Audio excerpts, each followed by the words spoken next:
Hi everyone, Galit speaks here. As you can tell, I love sharks.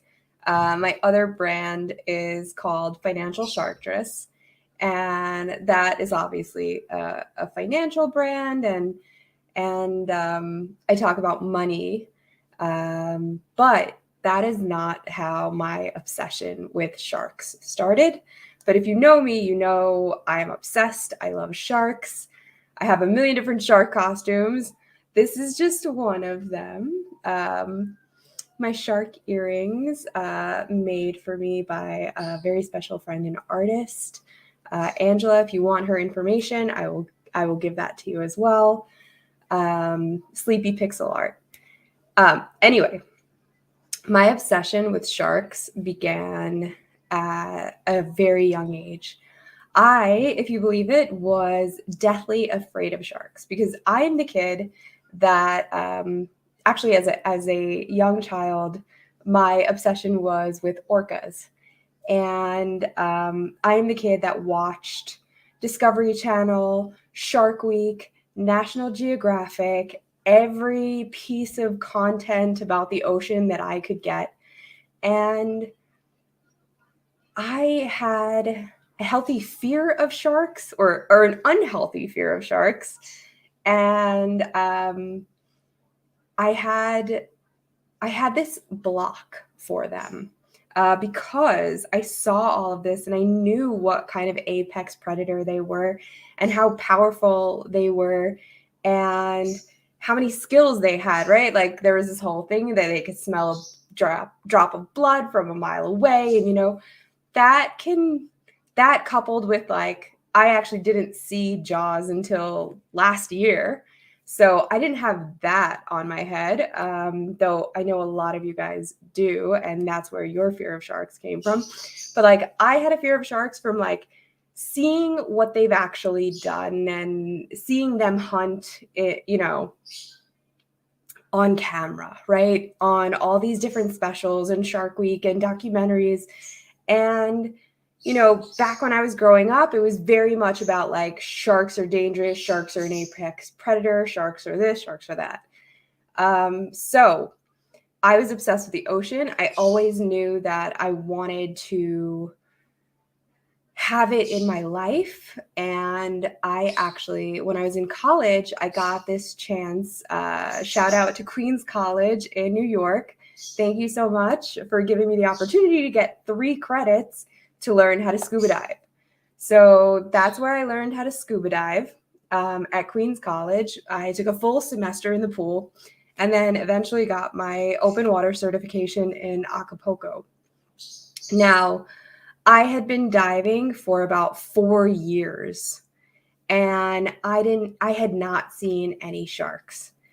And I started to develop this huge fear. I'd be talking to other scuba divers and I'd be hearing all of these stories of like people when they saw their first shark and what happened, and I started to develop this fear that I was going to see my first shark in the wild and freak out and hurt myself.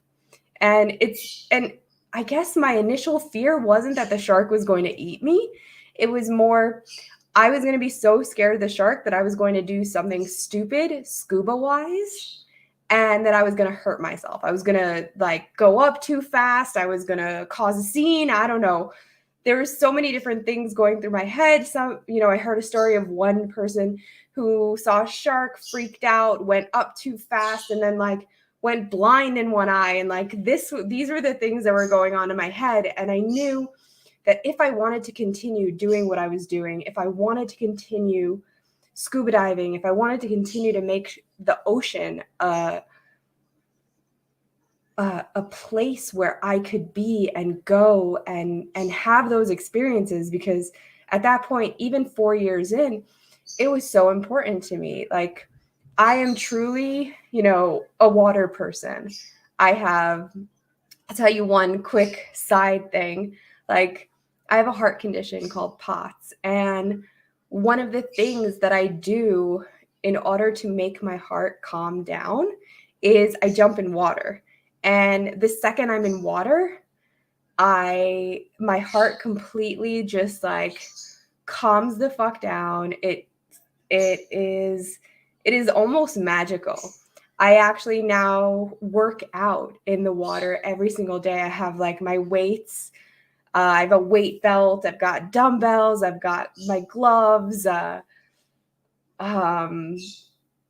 a whole like slew of things so that I can work out in the pool every day because I need to maintain my fitness and make sure that I am healthy for my heart.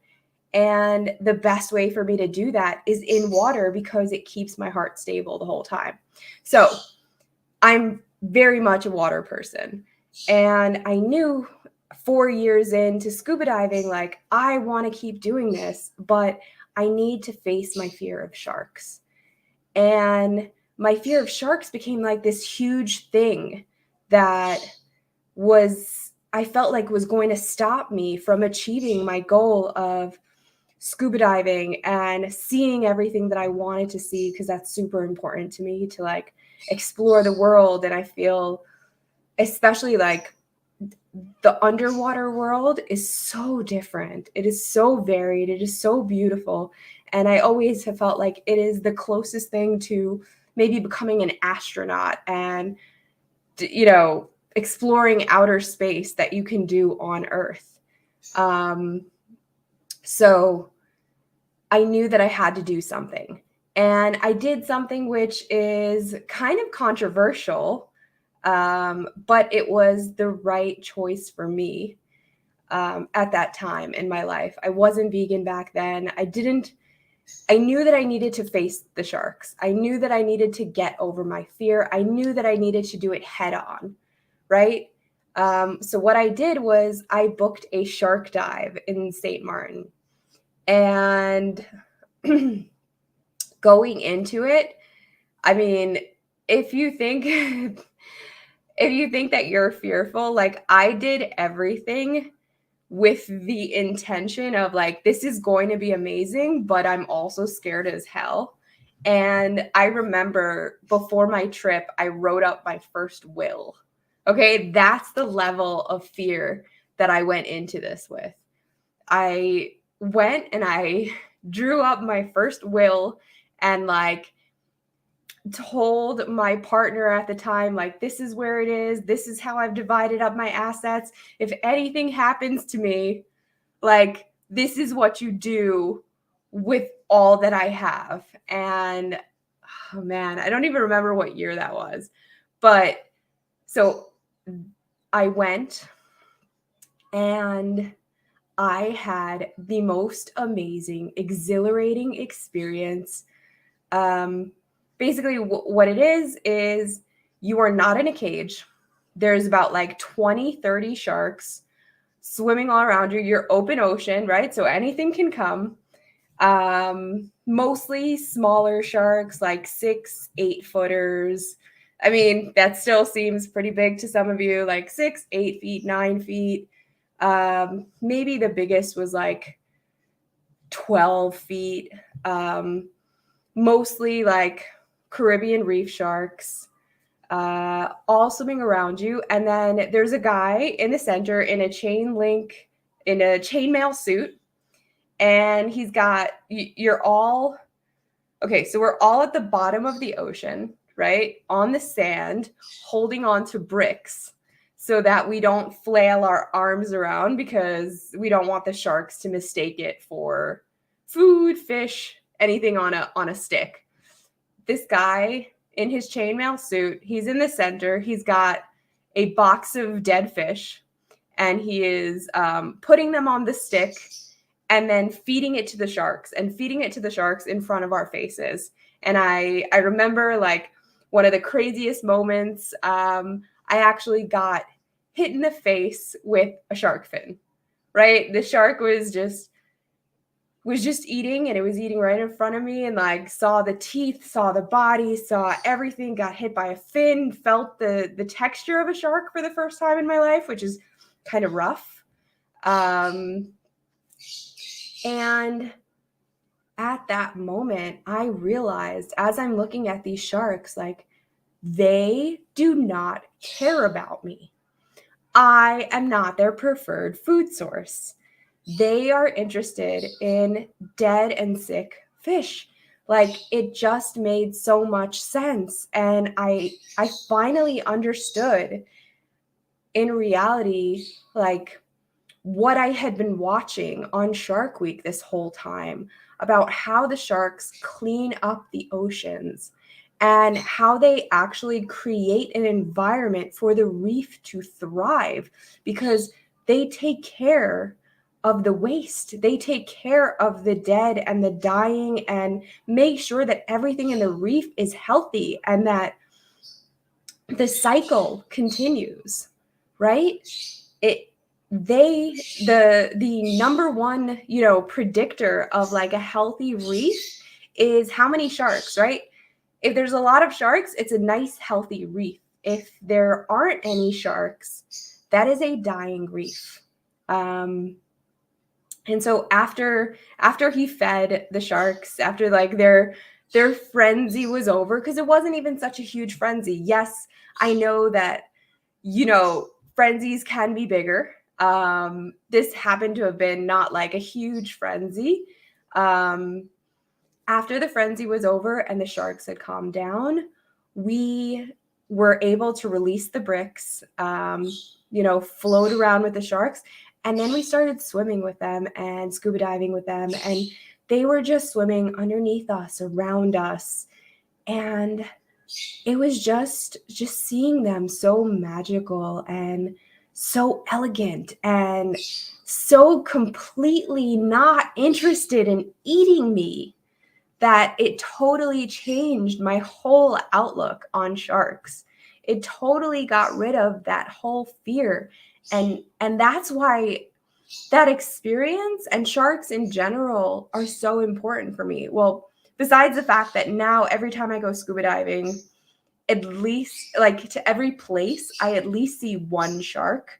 Or I'm not going to say that because there are places where I don't necessarily see a shark. But pretty much every time I've been scuba diving since then, I see sharks. I think there's maybe one place, which was actually in Israel, that I did not see a shark, but I was dying to see. There was a whale shark that had been rumored to be in the area, and I went out like 4 times looking for it. But unfortunately, that was not to be during that trip. I still have yet to see a whale shark. That is one of like the things that is so high up on my bucket list. So that will happen sometime soon, hopefully. Hopefully I'll make it happen sooner rather than later. I definitely, I don't have any trips at the moment planned, but I'm sure I will soon. Right now I've been very focused. If you've been following some of my other channels and like hearing what's going on in my life, I am getting married in 19 days. I don't even have time to plan a honeymoon. Like I have my wedding celebration, my wedding here I live in Arizona. I'm getting married in Sedona, Arizona, which is another place that is super dear to my heart. And maybe I'll talk about it on another episode. And then I have to go to New York, and then I have to go to Israel to have celebrations there, to be able to celebrate with my friends and family.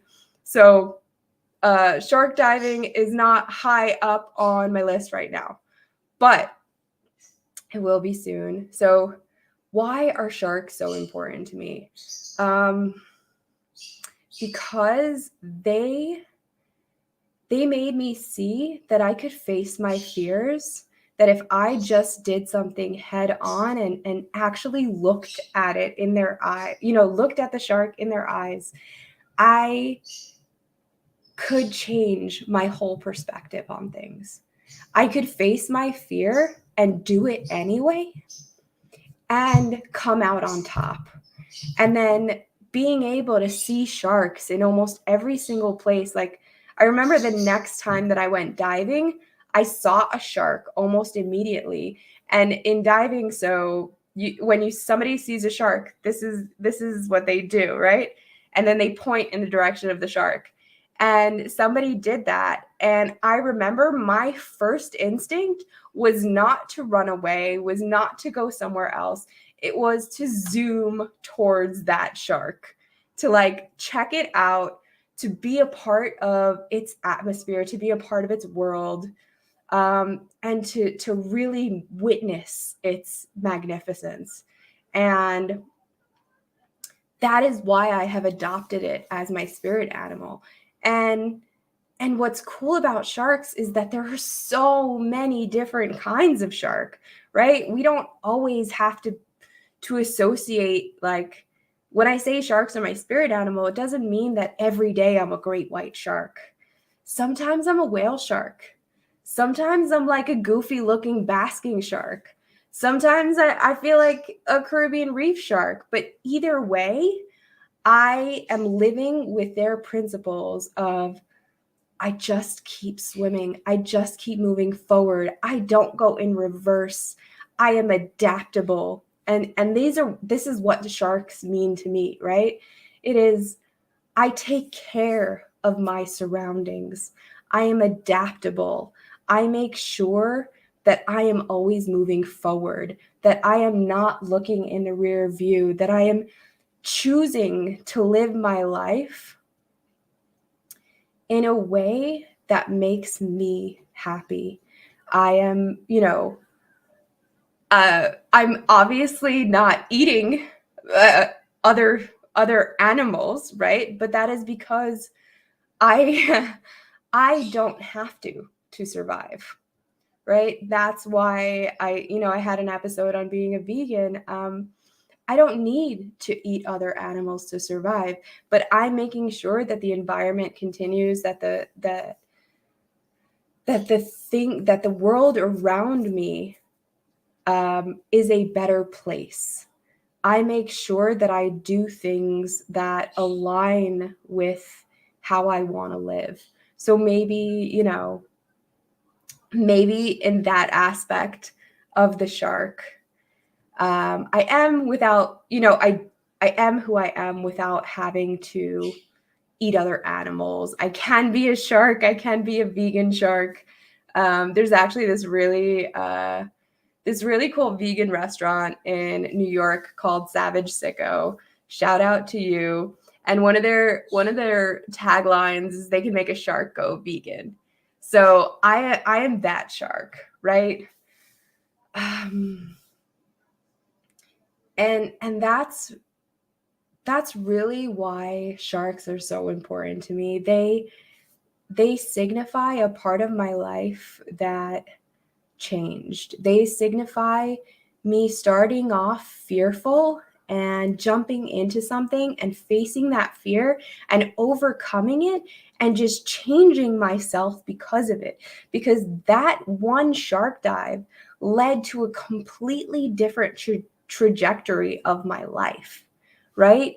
It made me not afraid of seeing sharks in the ocean. It made I based an entire business around it. Granted, it's a virtual CFO business, it's financial wellness coaching business, but like I have coaching packages that are named after sharks.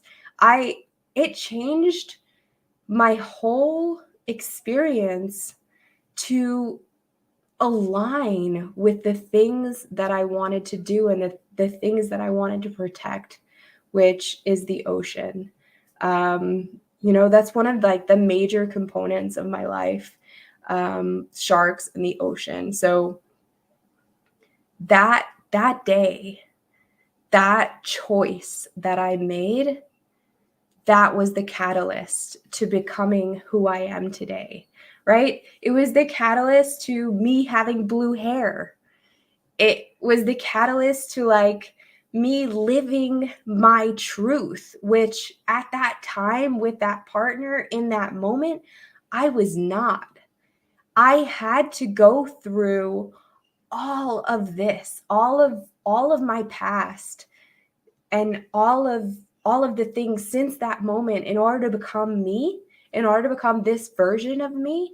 But I feel like that was one of the defining moments of my life. And that is why sharks are so important to me, and protecting the ocean and protecting that beauty and teaching people about sharks is so important to me. Hopefully, I have this amazing friend who actually trains sharks, and I'm going to see if I can get him on the podcast soon. And he can tell you like his views on sharks and about sharks. But I remember a couple of things that he said to me, and he was like, "You're going to be fine around a shark if you're calm." Now, why is that? Because this shark is looking to make sure that they protect themselves, right? If a shark gets injured in the wild, it is going to be eaten by something that is bigger than them. So they are not trying to get injured. You, as a human, are pretty big to a shark when you're scuba diving, especially when you're scuba diving. You are strange. You've got bubbles coming out of you. You got something huge on your back. You've got these long flippers, these long appendages. And if you can see the shark, he's probably not going to attack you because there's a chance that you're going to hurt him or her. But if you are nervous, to the shark, a nervous animal is an unpredictable animal. And so they are going to lash out before they get hurt, right? Because they are in fear for what you might do to them if you're a nervous animal. So as long as you're calm and chill, he's actually told me stories about when he's like been night diving and literally he could not see in front of him and bumped into a shark, and they both just kind of like took a moment and looked at each other and then kept swimming. And like that is the kind of relationship that you want to have with the ocean, of trust, of respect, of knowing, knowing yourself, knowing your limits, knowing the ocean, and making sure that you are treating it with the respect that it deserves as a beautiful place on this earth that needs to be protected. Okay, so hopefully I'll bring him in one of these days and you could speak to him. His name is Shane, and so glad to call him my friend. I have a lot of cool things lined up for the next weeks. So please like, share, subscribe. Galit Speaks. Galit Speaks on Instagram. Galit Speaks on YouTube. And reach out to me and let's talk about things. Let's talk about the ocean. Let's talk about all of the other things that I'm really, really excited and care about. That's it for today. I just wanted to tell you the story of why sharks are so important to me. And then in a following episode, we'll go into like actuals on, information on how you can help and information on different avenues for ocean conservation. So one thing that you can do is, think about the reducing your reliance on fish. And because overfishing is one of those things that is really harmful to the ocean environment. It's harmful for the sharks who get caught in the nets. There's a lot of shark fishing that happens, and lots of sharks are killed. Way more sharks are killed by humans than humans are killed by sharks. And we are eating up their food supply, and they are having to come closer and closer to shore in order to get meals sometimes. So please take that into consideration. Take into consideration that, we